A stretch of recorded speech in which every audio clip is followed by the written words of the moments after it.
Hola amigos, bienvenidos a Canal Animal Magazine.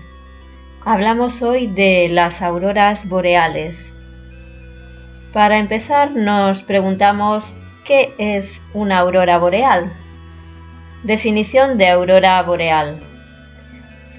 Se define una aurora polar o aurora polaris como un fenómeno en forma de luminiscencia que se observa con más facilidad en el cielo nocturno, generalmente en zonas polares, aunque puede aparecer en otras zonas del mundo durante breves periodos.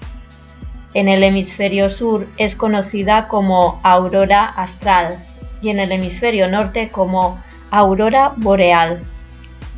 De Aurora, la diosa romana del amanecer, la palabra latina auster, que significa sur, y la palabra griega boreas, que significa norte. Las auroras son el resultado de perturbaciones en la magnetosfera causadas por el viento solar. Las principales perturbaciones se deben a aumentos en la velocidad del viento solar provocados por agujeros coronales y eyecciones de masa coronal. Estas perturbaciones alteran las trayectorias de partículas cargadas en el plasma magnetosférico. Estas partículas, principalmente electrones y protones, precipitan en la alta atmósfera. La ionización resultante y la excitación de los constituyentes atmosféricos emiten una luz de color y complejidad variables. La forma de la aurora, que se produce en bandas alrededor de ambas regiones polares, también depende de la cantidad de aceleración impartida a las partículas precipitantes. La mayoría de los planetas del sistema solar, algunos satélites naturales, enanas marrones e incluso cometas también presentan auroras. El origen de las auroras. Empezamos hablando sobre el origen de las auroras. Una aurora se produce cuando las partículas solares cargadas eléctricamente, generadas por el viento solar, chocan con la magnetosfera de la Tierra. La magnetosfera o magnetosfera es una capa alrededor de un planeta en la que el campo magnético de éste desvía la mayor parte del viento solar, formando un escudo protector contra las partículas cargadas de alta energía procedentes del Sol. Esta esfera que nos rodea obedece al campo magnético generado por el núcleo de la Tierra y está formada por líneas invisibles que parten de los dos polos, como en un imán. Además, existen fenómenos muy energéticos como las fulguraciones o las eyecciones de masa coronal que incrementan la intensidad del viento solar. Cuando esta masa solar choca con nuestra esfera protectora, estas radiaciones solares, también conocidas como viento solar, se desplazan a lo largo de dicha esfera.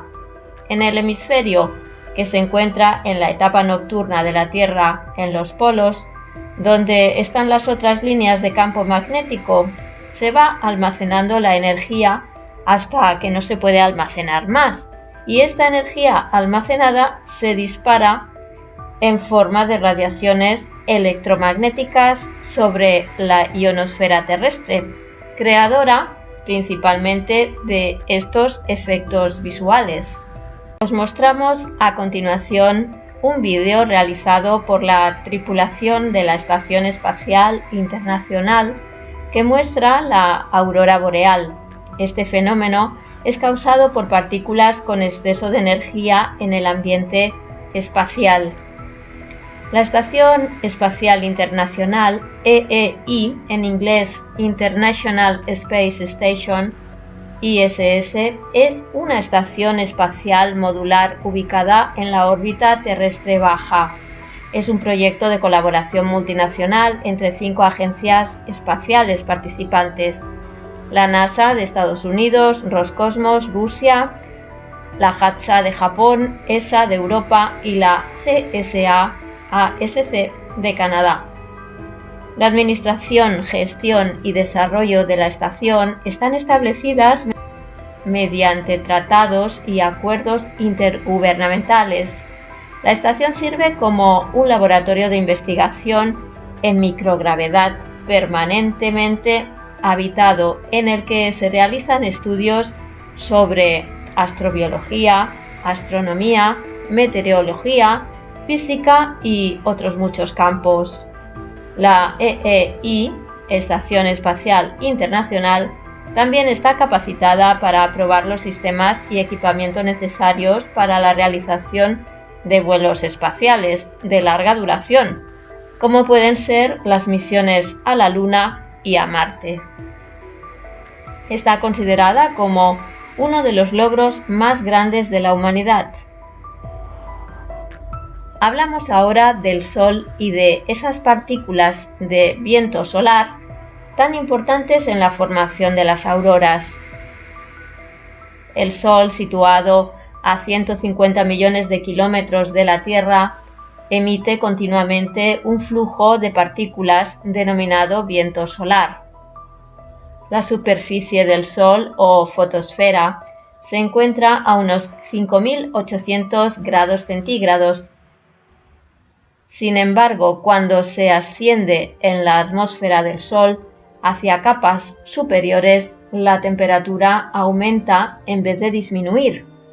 La temperatura de la corona solar, la zona más extensa que se puede apreciar a simple vista, solo durante los eclipses totales de Sol, alcanza temperaturas de hasta 3 millones de grados.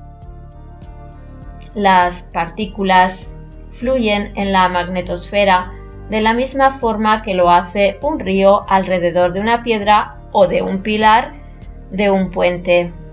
El viento solar también empuja a la magnetosfera y la deforma, de modo que en lugar de un haz uniforme de líneas de campo magnético, como las que mostraría un imán imaginario colocado en dirección norte-sur en el interior de la Tierra, lo que se tiene es una estructura alargada con forma de cometa con una larga cola en la dirección opuesta al Sol. Las partículas cargadas tienen la propiedad de quedar atrapadas y viajar a lo largo de las líneas del campo magnético, de modo que seguirán la trayectoria que le marquen estas. Las partículas atrapadas en la magnetosfera colisionan con los átomos y moléculas de la atmósfera de la Tierra, que se encuentran en su nivel más bajo de energía, en el denominado nivel fundamental. El aporte de energía proporcionado a estas partículas provoca estados de alta energía, también denominados de excitación. En poco tiempo, del orden de millonésimas de segundo o incluso menos, los átomos y moléculas vuelven al nivel fundamental, perdiendo esa energía en una longitud de onda en el espectro visible al ser humano, lo que viene a ser la luz en sus diferentes colores.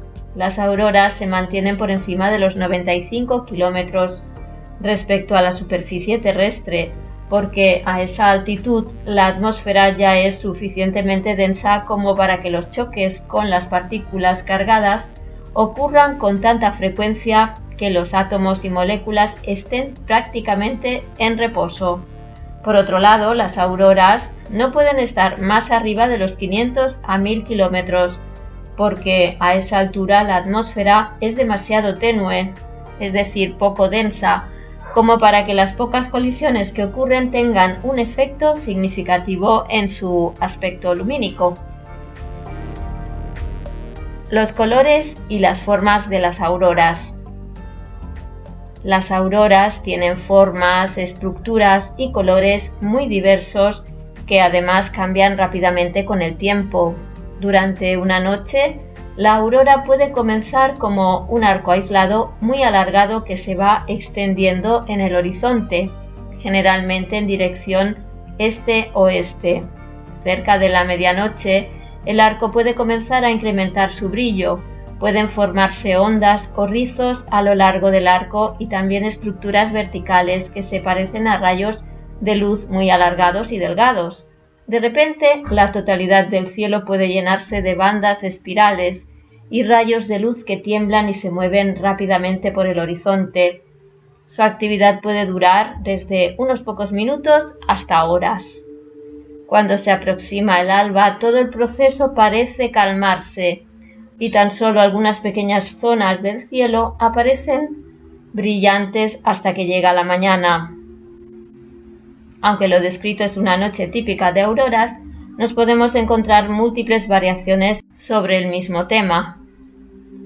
Los colores que vemos en las auroras dependen de la especie atómica o molecular que las partículas del viento solar excitan y del nivel de energía que esos átomos o moléculas alcanzan.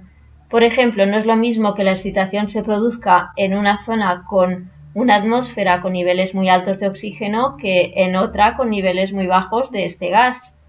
El oxígeno es responsable de los dos colores primarios de las auroras, el verde-amarillo que se produce a una longitud de onda energética de 557,7 nanómetros, mientras que el color más rojo y morado lo produce una longitud menos frecuente en estos fenómenos, a 630,0 nanómetros. Para entender mejor esta relación se recomienda buscar información sobre el espectro electromagnético, en especial el rango visible. El nitrógeno, al que una colisión le puede desligar alguno de sus electrones de su capa más externa, produce una luz azulada, mientras que las moléculas de nitrógeno son muy a menudo responsables de la coloración rojo-púrpura de los bordes más bajos de las auroras y de las partes más externas curvadas. El proceso es similar al que ocurre en los tubos de neón de los anuncios o en los tubos de televisión. En un tubo de neón, el gas se excita por corrientes eléctricas y al perder su energía en forma de luz, se forma la típica luz rosa que todos conocemos. En una pantalla de televisión, un haz de electrones controlado por campos eléctricos y magnéticos incide sobre la misma, haciéndola brillar en diferentes. Ciencia y mitología. Las auroras boreales se observaron y probablemente impresionaron mucho a los antiguos. Tanto en Occidente como en China, las auroras fueron vistas como serpientes o dragones en el cielo. Las auroras boreales han sido estudiadas científicamente a partir del siglo XVII.